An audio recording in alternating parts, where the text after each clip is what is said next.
मित्रों नमस्कार।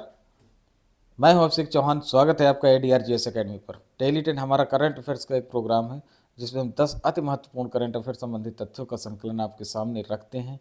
ये आपके लिए महत्वपूर्ण है। जो भी आगामी परीक्षाएं हैं उनमें इनके पूछे जाने की संभावना भी बहुत अधिक है, इसलिए इन्हें आप डे बाय डे अगर आप तैयार करते रहते हैं तो आपके लिए बहुत ही उपयोगी साबित होंगे। आइए शुरू करते हैं। अंतर्राष्ट्रीय अनुवाद दिवस 30 सितंबर को मनाया जाता है। ठीक है, डे बाय डे आप अगर याद करते रहते हैं तो ये बर्डन की तरह आपके सामने नहीं होते, क्योंकि अगर आपको पूरे साल की लिस्ट दे दी जाए दिवस से संबंधित तो आपको राष्ट्रीय दिवस भी याद करने हैं, उसमें अंतर्राष्ट्रीय दिवस भी याद करने हैं।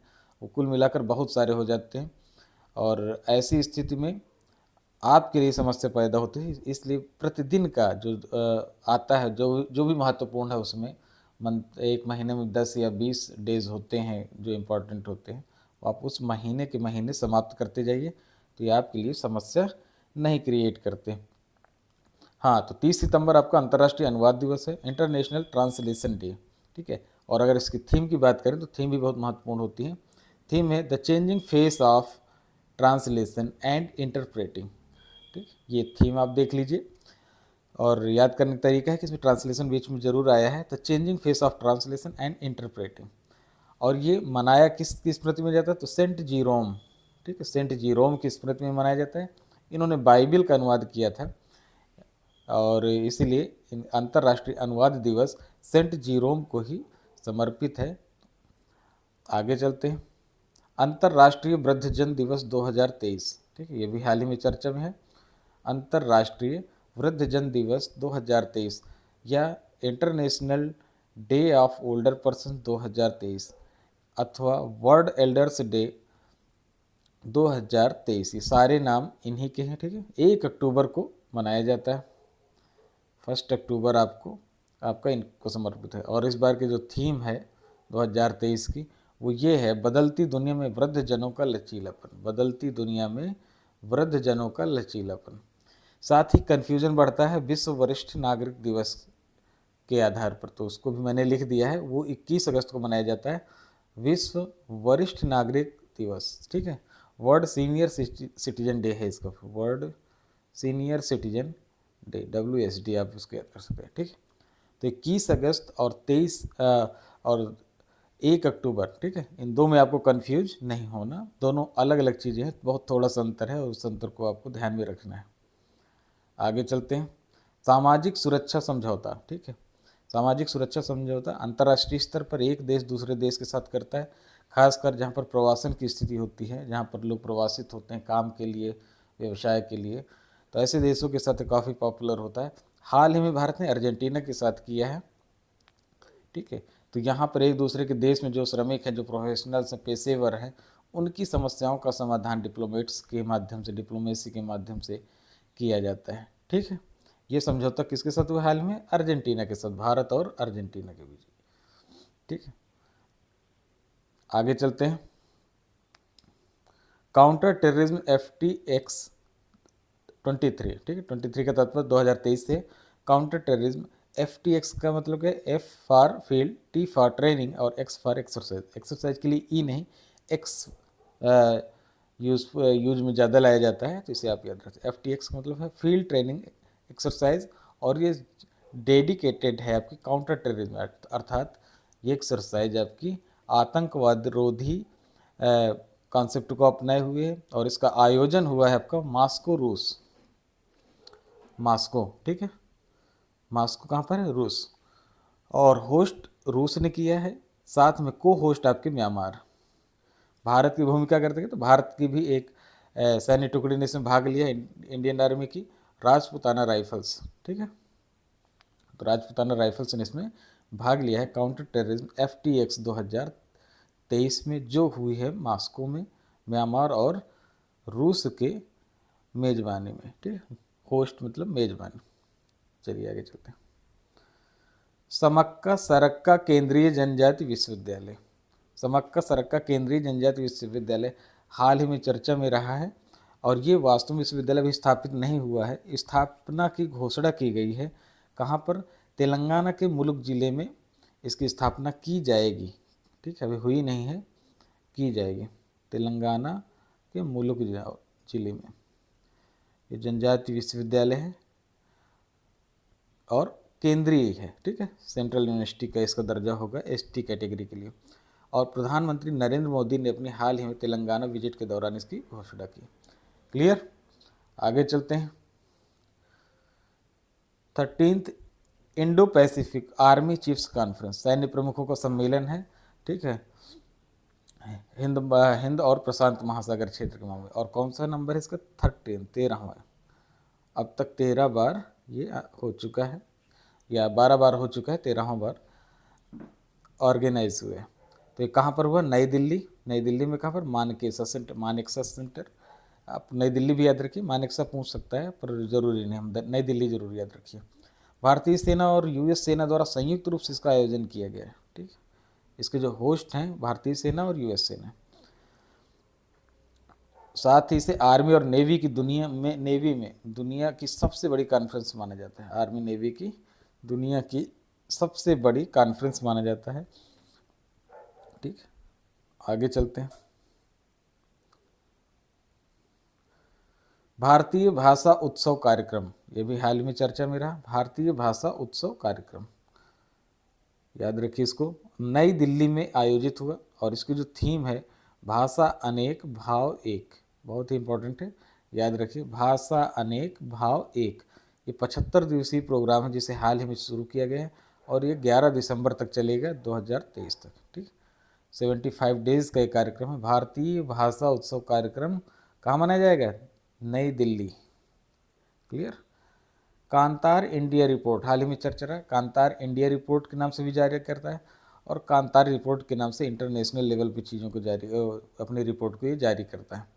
साथ ही इसका जो पूरा नाम है, अगर उस तरह आ जाए तो वो भी आपको पता होना चाहिए, कांतार brands top most valuable Indian brands report, ठीक है। ये भी इसका जो फुल नाम है वो यही है, शॉर्ट में हम इसको कांतार इंडिया के नाम से जानते हैं।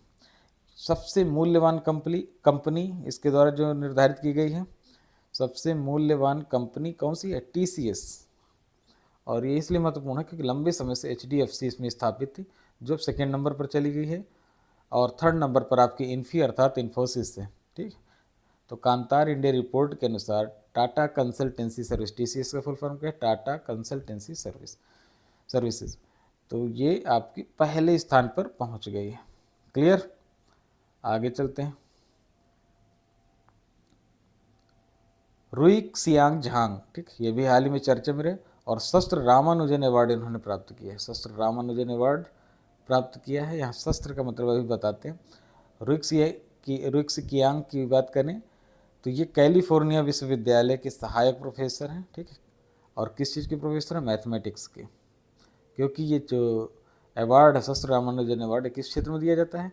मैथमेटिक्स के क्षेत्र में दिया जाता है और रामानुजन को समर्पित है। तो जो रामानुजन के पसंदीदा क्षेत्र गणित में रहे हैं उन्हीं क्षेत्रों में दिया जाता है। साथ ही युवा गणितज्ञों को दिया जाता है क्योंकि रामानुजन को आप जानते हैं कि 32 साल की उम्र में ही इनकी मृत्यु हो गई थी। इतने कम समय में इतनी महान उपलब्धियों को धारण करने वाले ये व्यक्ति अपने आप में एक बहुत ही महत्वपूर्ण बन जाता है। और निश्चित रूप से जैसे आप कुछ अलग पढ़ना चाहें तो आज का टास्क है आपका कि आप रामानुजन के विषय में पढ़ें। वेबसाइट में देखिए या बुक्स आप उनकी देख सकते हैं, तो आप ज़रूर पढ़ें उसको। शास्त्र अवार्ड मैथमेटिक्स के क्षेत्र में दिया जाता है, मैंने आपको बताया ही है। हाँ, शास्त्र का फुल फॉर्म देख लीजिए, यहाँ पर आप उससे कंफ्यूज मत होइए हथियारों से। Shanmuga art science technology and research academy, ठीक है, कुंभकोणम में है। कुंभकोणम आज फिर चर्चा में, कल भी मैंने बताया था, कल या परसों MS स्वामीनाथन का जन्म स्थान है ये, जिनका हाल ही में निधन हुआ है। हरित क्रांति या ग्रीन रिवॉल्यूशन के जनक थे। कुंभकोणम में ये अकादमी है आपकी शस्त्र, ठीक है। ये इस अवार्ड को फंड प्रदान करती है और इसी यूनिवर्सिटी के द्वारा इसे स्थापित किया गया। क्लियर। तो रुइक्सियांग झांग बहुत इंपॉर्टेंट है, पूछे जाने की संभावना बहुत ज़्यादा है रुइक्सियांग झांग की। आगे चलते हैं। कश्मीरा तन्ना, ठीक है, अभिनेत्री हैं, हाल ही में चर्चा में है क्योंकि बुसान इंटरनेशनल फिल्म फेस्टिवल में स्कूप नामक नाटक के लिए इनको नामांकित किया गया है, ठीक है। एक्ट्रेस हैं ये। और किसके लिए? स्कूप, स्कूप एक नाटक है और बुसान एक प्रतिष्ठित इंटरनेशनल फिल्म फेस्टिवल है, इसलिए महत्ता और बढ़ जाती है इसकी। स्कूप के डायरेक्टर कौन है? हंसल मेहता। ठीक है, हंसल मेहता ने इसे डायरेक्ट किया है। कश्मीरा तन्ना क्या है? अभिनेत्री है इसमें। और इस विशेषता क्या है इसकी? विशेषता की बात करें तो behind bars in Byculla, my days in prison. ठीक है, जिग्ना बोहरा की एक बुक है, इसको समर्पित है। ठीक है, जिसमें एक पत्रकार की एडवेंचरस ट्रिप के विषय में है, जहाँ पर उसके साथी पत्रकार की मौत हो जाती है और उसका आरोप उन पर लगता है। तो बहुत ही अच्छी इसका कॉन्सेप्ट बहुत अच्छा है, ज़रूर आप इसको पढ़ भी सकते हैं। इस बुक को पढ़ लीजिए, मूवी अगर नहीं देख पाते। Behind bars in Byculla, my days in prison. Books भी आपसे पूछी जाती हैं, तो इसलिए इसे भी आप याद रखिए। Behind bars in Byculla, my days in prison किसके हैं? जिग्ना बोरा। ठीक है, और स्कूप की बात करें तो स्कूप आपका क्या है? हंसल मेहता का नाटक है और करिश्मा तन्ना इसमें अभिनेत्री है। ठीक, आगे चलते हैं। एशियन गेम्स पर नज़र डाल लेते हैं। हाल ही में चल रहे 19वें एशियन गेम्स हैं, होंगझोउ चीन में चल रहे हैं। और कल की बात करें तो शॉर्ट पुट क्या होता है? गोला फेंक। शॉर्ट पुट अर्थात गोला फेंक में तेजिंदर पाल सिंह तूर, पूरा नाम इनका तेजिंदर पाल सिंह तूर ने गोल्ड मेडल जीत लिया। ठीक है, गोल्ड पर हम अभी ज़्यादा चर्चा कर रहे हैं क्योंकि ये आपको याद करने आसान होंगे। और जैसे ही एशियन गेम्स ख़त्म हो जाते हैं तो हम पूरा सिल्वर ब्रॉन्ज पूरी लिस्ट आपको प्रोवाइड करा देंगे। ठीक है, गोल्ड आपके अभी याद होते जाते हैं और आपको केवल याद करना रह जाएगा सिल्वर और ब्रॉन्ज। क्लियर? तो तेजिंदर पाल सिंह तूर ने गोल्ड मेडल जीता है। अविनाश सांबले ने 3000 मीटर स्टीपल चेज में गोल्ड मेडल जीत लिया। कल 2 गोल्ड आ गए हैं आपके। अविनाश सांबले अगले हैं आपके, अविनाश सांबले। इनकी जो कैटेगरी हो गया 3000 मीटर स्टीपल चेंज। ठीक, स्टीपल चेज। ओके, और ये है शॉर्ट पुट या गोला फेंक, इसमें है आपके तेजिंदर पाल सिंह तूर। तो ये अविनाश साबले और तेजिंदर पाल दोनों को मिला है गोल्ड मेडल अपने अपनी कैटेगरी में। साथ ही कुछ अन्य महत्वपूर्ण तथ्य हैं जो देखने जरूरी हैं। स्वैच्छिक रक्तदान में विश्व रिकॉर्ड बनाया है। ठीक है, विश्व रिकॉर्ड है किसका? उत्तराखंड ने बनाया है। अंतर्राष्ट्रीय होम टेक्सटाइल शिखर सम्मेलन, ये वाराणसी में आयोजित किया गया है।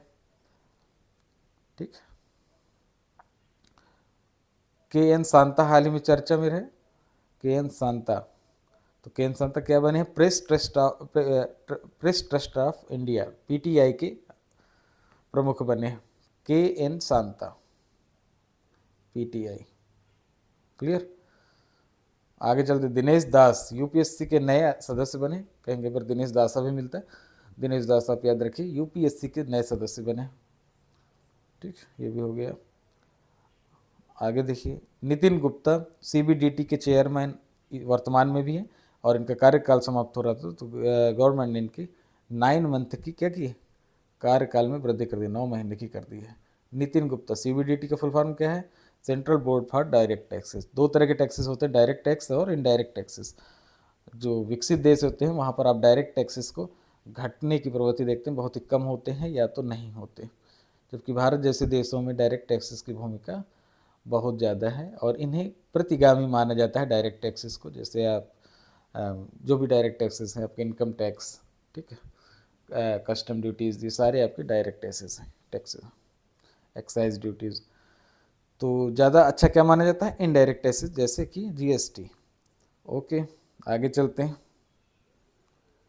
हाँ, तो ये रहे वन लाइनर जैसे कुछ महत्वपूर्ण तथ्य जो इम्पोर्टेंट है। साथ में जो ऊपर हैं इन्हें ज़्यादा अच्छे से एलोबरेट किया गया है, इनको आप जरूर ध्यान में रखिए। क्लियर? चलिए मिलते हैं फिर आगे। Okay, thank you very much.